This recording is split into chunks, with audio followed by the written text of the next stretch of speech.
Dr. S. Rangarajan is a satellite industry veteran with about 50 years of experience in successive leadership roles in the public and private sectors. He has an abiding interest in the development of innovations that seek to provide better quality and affordable solutions for rural and remote regions of the world. Dr. Rangarajan has held several executive positions in ISRO, including a position as Director of MCF, there is a Master Control Facility in Azan, Director of ISTRAC, Director of SATCOM Division, and Program Director of INSAT. Throughout his career, he has pioneered various satellite applications, including the first satellite-based telemedicine project in India. Thank you very much, and appreciate JanyuTech for inviting me. These Saturday lectures have been on diverse topics. In fact, when they approached me a little while ago, they were saying, why not pick up one of the space-related topics very much in vogue. But then I said, let us do something which is more universal than that. Space, of course, is universal, even beyond that. And especially in this area, I feel there are some things which have not been correctly understood.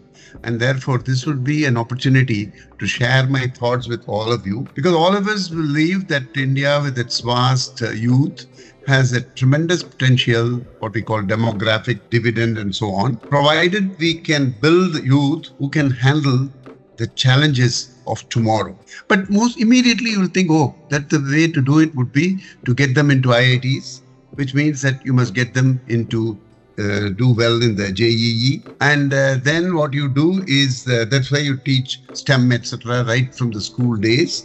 And you continue this cycle, but somehow the results are not good and you on the system. Actually, the onus is on us, each one of us. And that is what I would want to bring it out in today's session. If we do our part right, this gloomy picture can be made very, very bright. Because people talk about experiential learning and all that and field-proven solutions.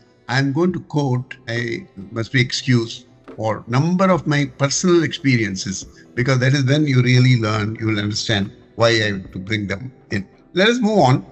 I always look at how Steve Jobs used to talk about golden circle. He'll say that you start anything from the innermost point on the circle, which is called why, then develop how and what and so on and so forth. So unless you understand the question, why one should learn from early childhood, you would not be able to appreciate the rest of the talk. So I'm going to start off by showing you something which is universally accepted. It is something based on scientific research. Let me take this little graph. I'm not going to give you too many of these statistics graph and all that, but this is extremely important. It has a lot of medical jargon. Don't worry too much about it. Synaptic and all that, for example.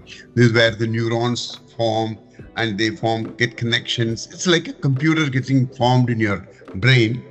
And this is a very dynamic process. You look at the time scale on the x-axis, which is talking about months. And then, your total thing is 5 years, but you see right in the 6th month, 8th month, 9th month, 1 year and all, you see the peaks happening.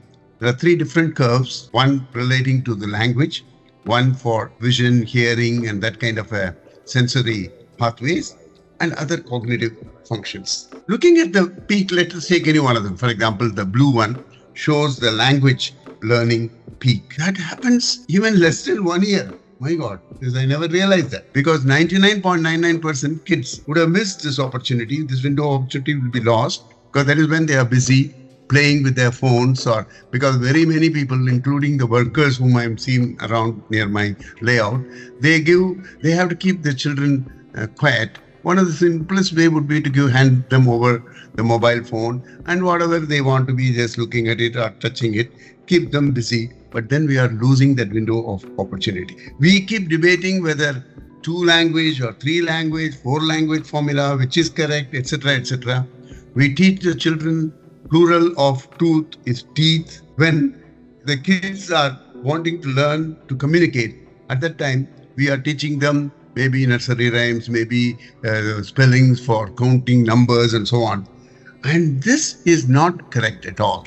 Let me again, I told you I'm going to give you several of my experiences. Obviously, the best experience comes from your own grandkids. Way back, my grandson, for example, is 23-year-old. But when he was 1 year old, or a little less than one, when the peak was happening, he happened to spend a lot of time with him. So we said, okay, here's the first few words he's starting to speak. So he would like to introduce all of us. For example, I would want him to call me. So I said, why don't you call me Ajjar, in Tamil, Tatar, Grandpa, some such thing. I keep telling him all this, and he had his own words. He used to come out. He called me Aya. I don't know why. But then he was so clear about that, pronounced it the same way every time he used to call me. So much so, in the last 22 years, everyone in our family calls me Aya, because it was named by him. Not only for me, for my wife or for my other daughter. Everyone tried calling her Mausi, blah, blah, blah. He said he went and knocked at her door and said she's Gigi. I don't know how he got that song. But we thought it may be a random thing, we'll forget it. 2 months later, he comes, where is Gigi? I want to talk to her. So like that, it's a kind of thing where they develop their own language. So it is up to us to fall in line and follow that, rather than trying to force our language, make them twinkle, twinkle, little star, is not going to help at all. But then I had also had the opportunity of working very closely with the late Dr. Rangarajan during the tenure and even afterwards.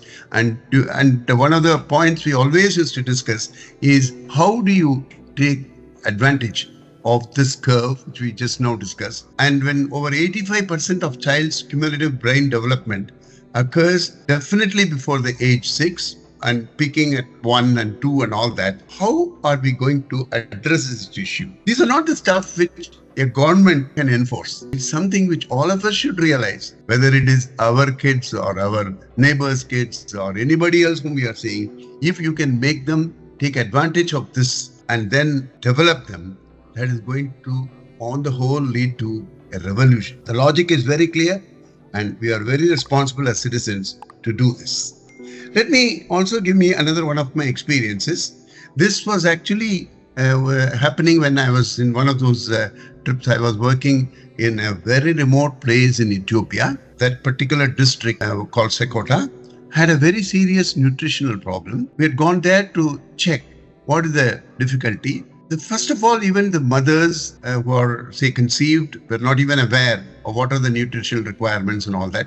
We realized at the time, interacted with the doctors and all, we said the first 1,000 days from the time the baby is conceived to when it's until about 2 years old is so critical for the growth. There's something called growth monitoring program and all those things where you measure the diameter of the arm and all that. And this can be kept track. But suppose they missed the bus, suppose the child has not got the right nutrition, the effect is seen years and years later. That child is what is called stunted. And if it is stunted, then he cannot become normal any later time. There's no way to correct it, no amount of medicines or exercises, nothing would help. But then we realize an identical situation exists. Whatever was there in the physical health also would affect his brain health. And how are we going to make sure that the cognitive abilities are properly channelized? For that, again, you have to give the right inputs at the right age group. The foundational learning becomes so very important for the early childhood development as much as the nutritional growth is important. So the two are so interrelated. In fact, we ran some programs with the present Director General of the WHO was personally involved, in which we were discussing things like how we can combine the two and make sure that the very small kids get exposed to the right environment and they start learning. And that kind of a thing is very important, because when you look at this particular issue in terms of World Bank statistics, they will call it learning poverty. Okay, there's the inability to read a sentence and grasp it like that. It's very high, and they always set goals. UN developmental goals are there. Everybody should become get rid of the learning poverty, but it's more easily said than done. In fact, if you look at that learning poverty kind of thing, eradication, if you have not done it, that perpetuates a cycle of low attainment and poverty. How they are all interrelated, For example, if you learn to read as early as possible, then you will start reading to learn. Suppose you are not able to read. For us again, I have seen the kindergarten classes and all that here. Reading means immediately you'll start telling them, now you have 13, THIRTE, and even some other schools, psychology, spelling, PSY. They muck that up. That root learning is not going to help them at all. Okay, the disadvantaged societies, this is much more acute, and that is where the solution is going to be what we do in the early childhood. So early childhood, one of the things that I was doing, in fact, I had called this goal, I published the paper and all that the guided offline approach to learning is what I introduced during the COVID times. Here it was for school education. In schools which are very rural, they had no television at home. They didn't have any mobile devices at home. And in such a condition, how are we going to keep the academic performances not lagging behind? That is where we brought in some volunteers, and then we were able to interact with those children and then guide them. So that's why I called it guided offline. It's not, there's nothing online because they don't have any such connectivity also, and they were able to do it and they performed well ultimately. I said the similar approach can be taken for the very, very small kids, maybe 2 years old, 3 years old, like the people who are in Anganwadis. A very good example. There are 2-3 such programs have been done in Anganwadis. So here what happens is, here the guidance is not like for the school children. Here the guidance is only to make sure that everything is overall in control. So nobody gets hurt and things like that. But the facilitator is not at all going to wear the teacher's hat. He is going to be very helpful. He is going to just be a facilitator. That's why I used the word. He must be very much available, approachable, like a friend. And the whole learning is child-centric. And there's no set curriculum. There is no ranks to be taken. Somebody is better. Here nowadays, again, you would have noticed in very, very low level, in the pre-KG, KG level, they are published is the first rank holder, second rank holder, which is certainly going to tell on the mental conditions of the people who have not obtained those ranks. It's not correct to encourage them like that. And you have to believe that all are good. Each one is good in their own way. How to bring out the good is very important. This also, again, I have seen when I was in the US, when I had just moved in there, I realized that there were my granddaughter, maybe 2 years old. I had a friend who was, and another friend maybe of the same age group, the neighbor, and she's from Eritrea. And these two people had no way of directly communicating, but they used to play for hours together. They'll play fishing, they'll play hide and seek, everything. How did they do it? How did they communicate? Because this I've seen it time and again. Again, I was talking about, I live in a very much remote part of Bangalore, and a lot of construction activities, and find people who come from North India, people who come from Tamil Nadu, people who come from different parts, and all of them have small kids. They leave them to just be on their own, and the adults will do the house construction work and all. And these children, the way they communicate and play is amazing. I've seen 3 or 4 kids, all 1 year, 2 years old, will go and pick one stone, and one guy will, a small child will put it in a center, another one goes and picks another stone. And like this, these are all things that are automatic. And this multilingual, multicultural, obviously they do not even belong to the same kind of economic strata. And the learning is totally unstructured, but has been very important. Very important to avoid the gadgets, because it's very easy to give on your mobile phone so that the child is okay. But I think that particular thing will have a lot of after effects, which is not good for the health, also eyes and all that. And learning is always around you. How do you keep it going is what these kinds of whole type of approach should do. At this point of time, I wanted to show that how communicate, because you may believe all these are all theoretical. It never really happens. I had my granddaughter, who is seen in this little picture with a spec. She's around 20 years old. And she, for the first ever time as a stranger, meeting a small child who is 6 months old, and meeting for the very first time. And the interaction is so spontaneous, and it is non-verbal, two-way communications. And I would certainly want you to do this. See, this kind of an interaction is something we can all do it in our own lives. It went on for almost 5 minutes. I just showed a very small clip. It was amazing to see how the kid, maybe I'll play it again once. Arul? Yeah. Okay, we'll move on. The second half of my talk, I thought I should give something about myself. In fact, I was somewhat very unique. I had spent a major part of the first 10 years one-on-one with my mom. I didn't go to school for the early classes at all. For whatever reason, it doesn't matter. Now I'm 77 years old. I don't care. And this happens to be the centenary birth year for my mother. I learned so many things from her. And this quick glimpse of this would show how lucky I was and how easily these are doable by others also. And we didn't have any cookbook formula for learning. And this may give you some hints. And I was not homeschooled because she was not a teacher. There was no curriculum, etc. I was home educated. And in overall, what we did was we tried to match some of her interests, because she was hardly middle school to first or second year of high school level.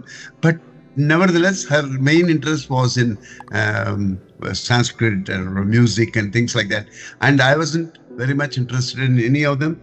But she understood my aptitude, and I couldn't sing at all. I didn't have any aptitude for singing. And she realized, in spite of that, how I can be engaged with some knowledge which she had, which she wanted to share. Again, not at all as a teacher, but as a facilitator. She used to show me some talas and all that. I used to reproduce it because my finger thing was very good.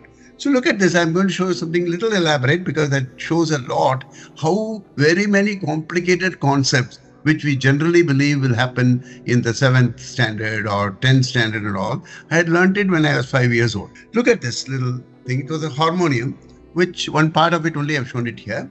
And this harmonium is something which she used to be playing while she was teaching her students. And it had a number of keys, and some of them are white, some are black, and they were not even equispaced. One white, one black, one white.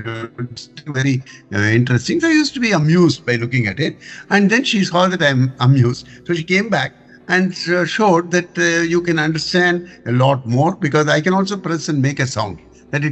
Sound came was very easy. So in fact, she asked me at the time only, I was just learning to count.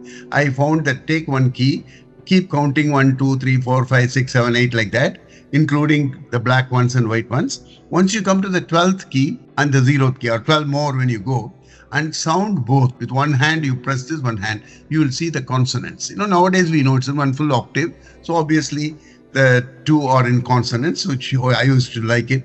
I said, now you can even go to any other, try 12 more, those two will be in consonants. I understood that. Then she was explaining, she was a very great exponent of Carnatic music. For those in this audience who wouldn't know much, so I'm going to give a very quick introduction. Basically, India, this Carnatic music, which is mainly in South India, and the Hindustani classical music, all of them have based on ragas. And the ragas are various types. There are thousands of ragas, but there are some which are like parent ragas, okay, Janaka ragas. And those ragas are called Melakartas in Carnatic music. And there are 72 of them. And how the 72 comes up, I'm going to show to you. And this particular thing in Hindustani music has only something like 32 of them, because of some restrictions, which all I understood very quickly. See, that's why quickly I've marked some of them at the right-hand side. There is a lowest note called Sa, and that is the key 1. And the 8th key, which is called Panchamam or Pa, and these are pure notes. That means whenever you play those two, that's what, you don't have any variations available. Every raga, which is going to have the same Sa and Pa and Sa. And then you have, in between, you have out of the 12, 2 are gone. No, the rest of them are available. There's 4 of them, and then one group of 2, another group of 4. So now the 2, 3, 4, 5 is the first group of 4. And in the 4, she taught me how one can choose from out of 4. I need only 2 swaras, Re and Ga. And I have 4 keys. So you anything, 2, 3, 2, 4, 2, 5, 3, 4, 3, 5, 4, 5. Oh, that's 6 ways of doing it. But then I didn't know 4C2, nor did she know. But I realized later there are ways of choosing 2 out of 4 is 6. Therefore, there are 6 different combinations possible in terms of Re and Ga. But then the ma part of it comes from only two notes, and therefore you have only two ways of doing it, either the lower one or upper one. In fact, in the Hindustani music, everything has got upper and lower. So, pa and sa are of course pure. So there are 5 notes. 2 to the power 5 is 32. That's how they get very easily 32 ragas. But here 72 comes because we allow the same harmonium note. For example, 3. In one context, when 2 and 3 is there, 3 is treated as a ga. When 3 and 5 is there, 3 is treated as re.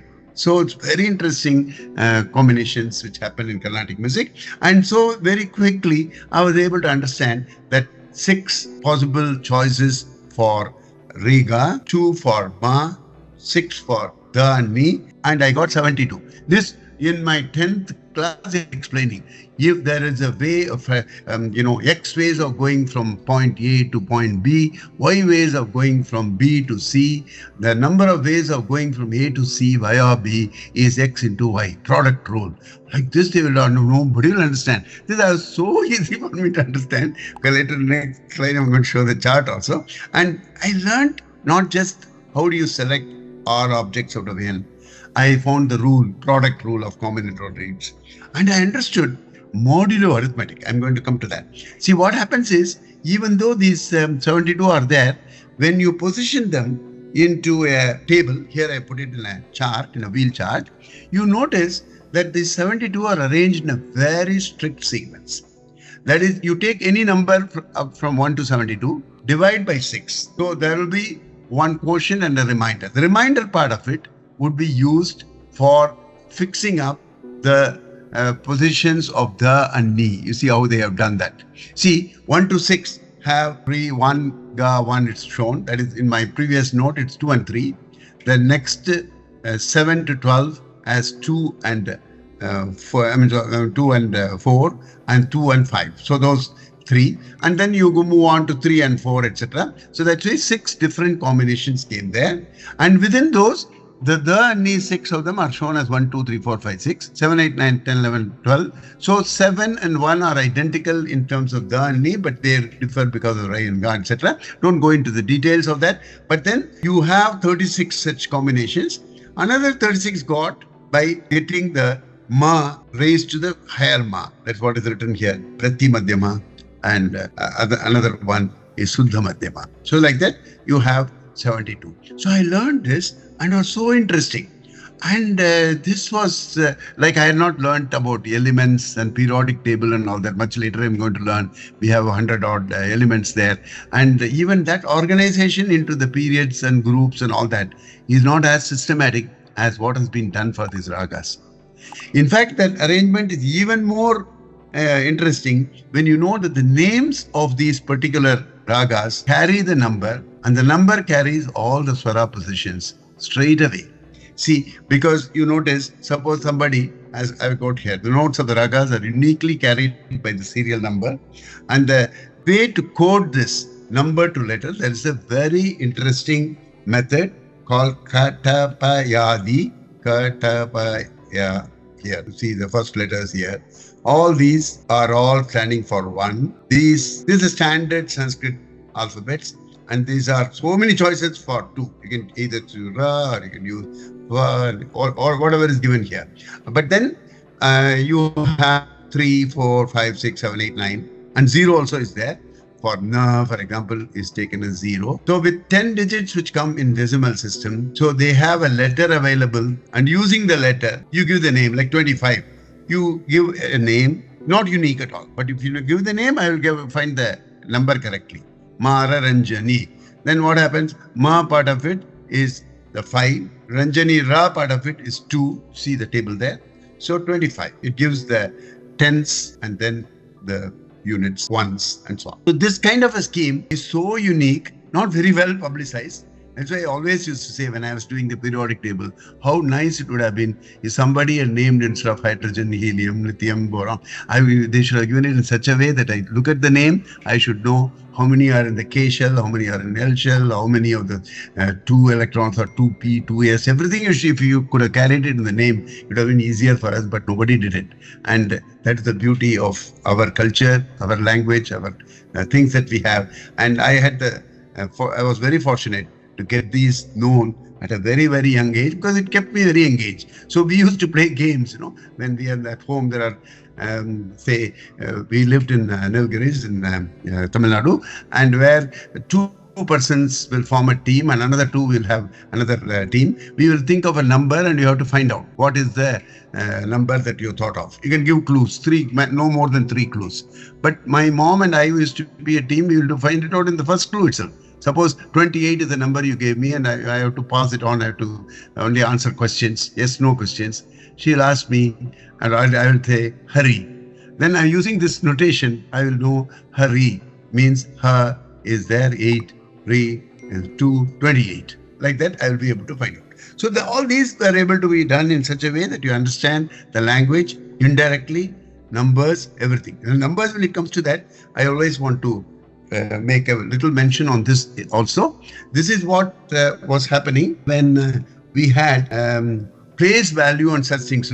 We find it shown in a very funny way. When I went and tried to help the rural school I was telling you, I saw the syllabus. It says 3rd standard. That syllabus says 3-digit numbers: addition, multiplication, subtraction, multiplication, division.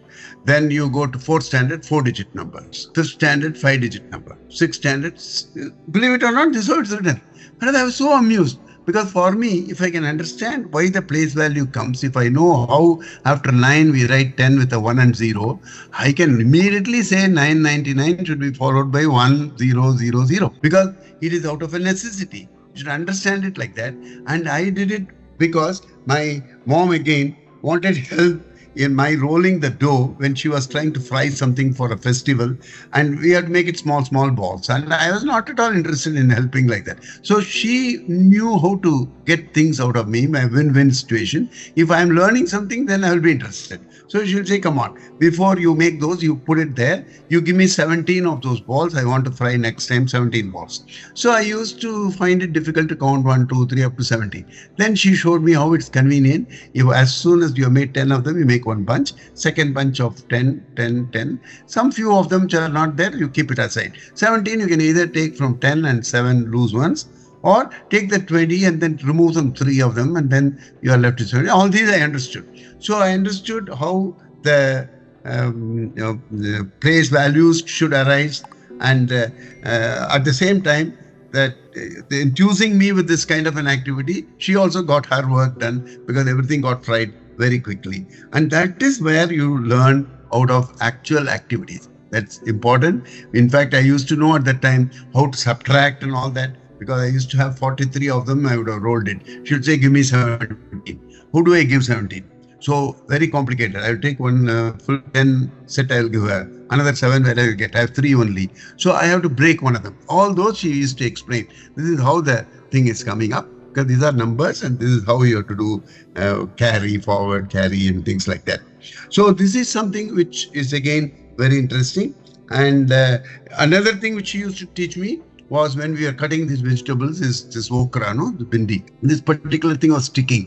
So she used to teach me at that time itself, put them onto a paper, put these kinds of squares like that, and explain to me that if you have only one of them there, that is square of 1. If you have 2 by 2, there are 4 of them are there. Then she used to explain to me, you put 3 additional, right? Next time you put 5 more, you get 3 square. 7 more, you get 4 square. So she used to explain to me, you remember that you teach a squared minus b squared kind of formula in 10th standard level. I used to understand that suppose you have n squared minus n minus 1 squared. When you want to multiply that difference will be 2n minus 1. Like that, I used to understand it without knowing n, without knowing algebra. I used to understand that is the sequence with which the square numbers will go. So that is, therefore, again, it's very important to learn by activity. Because learning isn't just something that you do in a classroom. It happens every day in everything that you do. Therefore, only thing which you have to trigger is make them curious to learn. Because learning is something which should give you enjoyment. In fact, somebody used to ask me, what is your pastime? My pastime is studying, because I enjoy that. Why do I need a pastime? It's only when you feel that it's a very laborious thing, then you think of pastime and all that. Then if you start early, that's the only way you can create that kind of a love for learning. And that is what will make all of us win. And that is what I would want to carry as a message to you. I want to leave the next 10 or 15 minutes for interactions, because these are lots of new ideas. I want people to believe that this early childhood is a one-time opportunity. The window of opportunity should not be lost. And for that, let us take these ideas in our own way. There's nothing strict about it. There's nothing which is dogmatic, and it cannot be passed on as a government rule and all that. It's something where we believe that each and every child in that cognitive age group is given the right environment to learn. Good evening, Basant Panda here. Yeah. My question is, what are the right age of for education for the primary students? What are the right ways of? Right age to go to a primary schooling. Yeah, it is not schooling, because the moment you put in schooling, two things come to my mind. It becomes something which is curriculum based, one teacher, many students, and automatically you have ranking, and you want somebody doing better, somebody doing worse and all that, which is certainly not right at a very young age, that they should gather together. That's why I mentioned that Anganwadi. See, Anganwadi kind of place which is generally meant for leaving the preschool kids, and that the working people leave them, no? That is an area where there are children of various different backgrounds getting together. And if you have some right playthings there, and I told you, they're engaging them with things which are, typically like, I was, let me go to child-centric learning, where we have to create the right environment, and you should give them only targeted feedback. That kind of volunteers or Anganwadi workers are there will help a lot. That is, encourage them when they have to be encouraged, and discourage them when they have to. In the initial stage, being parents, where we think that the child is now right time to send him to school for a primary or nursery. Some parents think about this is not the right age. At least make it 1 year later. Means the child mind will get matured and then will take the learning. So is that the right way, or I would totally, to understand the mind of the child, then how mature he is, how he is taking up little things around, and how he is educating himself. How is that psychology works actually? Yeah, what happens? On one hand, delaying it by 1 year and sending them to school later is good, only provided the previous years to the schooling, preschooling, they are correctly engaged. If already we are doing the wrong ways of just letting them do the way presently many of those very, very small kids do, keeping 1 more year in that condition will worsen it. And these are all, I was mentioning the very beginning, how exactly the kind of this thing is there, synaptic condition, how they have a very interesting self-learning mechanism. The things which you use, they get reinforced and they become very good in terms of memory, in terms of various other capabilities.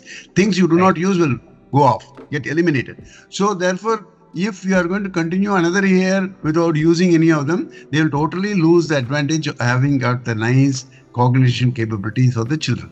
So it's more important to provide them the right atmosphere during the 1 year, 2 year, 3 year. If that is so good, you can continue even till 5 years, 6 years. It doesn't matter. That's why I gave my example. I never went to school till 10. I never regret that, because whatever I missed in the first 5 classes, I've learned. Today, I never regret that. So it's very much possible, provided the right environment is there for learning.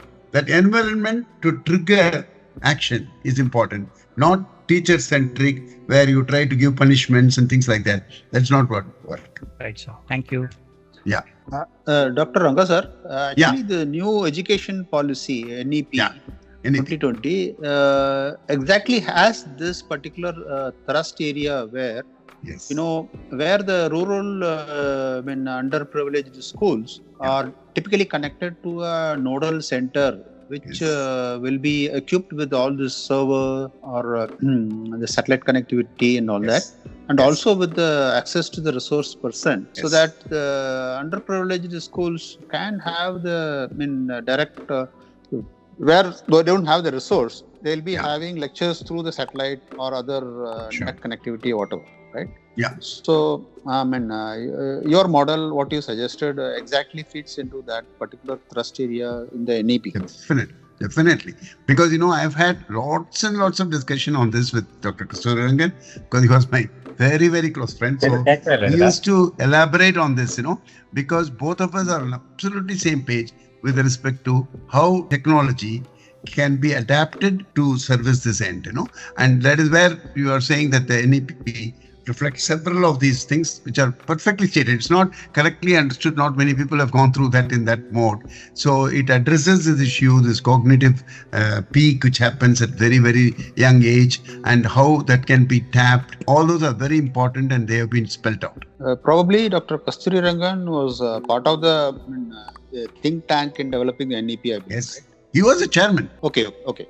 He chaired the session all the way through. He took it with a great passion. For 3 or 4 years he worked on that, and we used to discuss several items on that. I was also a bit intrigued by the Japanese system where, they, as you told, they never teach, at least for the first 5 years of schooling, they never teach too many advanced skills and all that. Yes. Rather than focusing on being a disciplined individual and also take house responsibilities, cleaning responsibilities and other things, plus etiquette. Sure. Yeah, that is very, very important to bring in the proper etiquette and all that. Those things have to be learned in addition behavioral, plus informal ways of communication. See, we emphasize too much on formal learning of languages. That should come much, much later, if at all. So you don't have to be able to make out what Shashi Tharoor is going to give a talk on. Okay, that is, you can always look up somewhere. Whereas we need to know how to communicate. And I have seen this and marveled at how these very, very small kids who have no common language are communicating so well and playing a game. It is what makes me say that this is something which we can replicate very easily. Oh, okay. Yeah. And also, what the point regarding Dr. Anil Joshi said, the Australia has recently, I think, banned youth from having social media accounts. Yes. See, I agree. This banning, of course, may not be an easy way to do, because they will find ways of getting over that. That is where you give them a better alternative, that whatever we discuss, if they get the same enjoyment, but without having to go and use it with the internet, they would love to go that way. So that is where we have to give them the right alternative, not just blocking it. Or Australia also even banned it also. For some age groups, you are not allowed to use the social media at all. Exactly. Yes.